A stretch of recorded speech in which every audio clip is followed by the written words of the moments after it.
ಹೋಗ್ತಾ ಇದಾರೆ ಇವಾಗ ಚಂದ ಕಾಣ್ತದೆ. ಅದು ಅಟ್ಲೀಸ್ಟ್ 1 hour ಆಗ್ಬೇಕು. ಹೌದು, ಪೂರ್ತಿ ಮೇಕಪ್ ಆದ್ಮೇಲೆ ಕೂರೋದಕ್ಕೆ. ಅಂಡ್ ಅದು ಕಂಪ್ಲೀಟ್ ಎಲ್ಲ ರೆಡಿ ಆದ್ಮೇಲೆ ಅದು ಬರೋದು.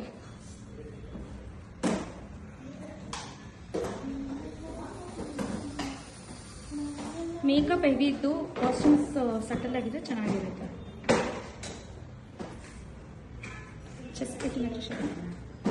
ಚೆಸ್ಟ್ ಪೇಟಿಂಗ್ ಸ್ವಲ್ಪ ಕೆಳಗಡೆ ಆಯ್ತಲ್ಲ.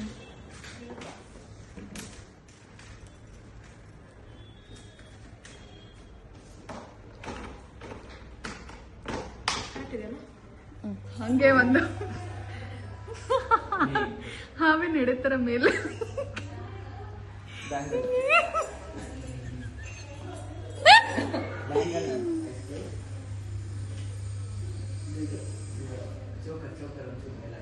ಚೋಕರ್ ಮೇಲೆ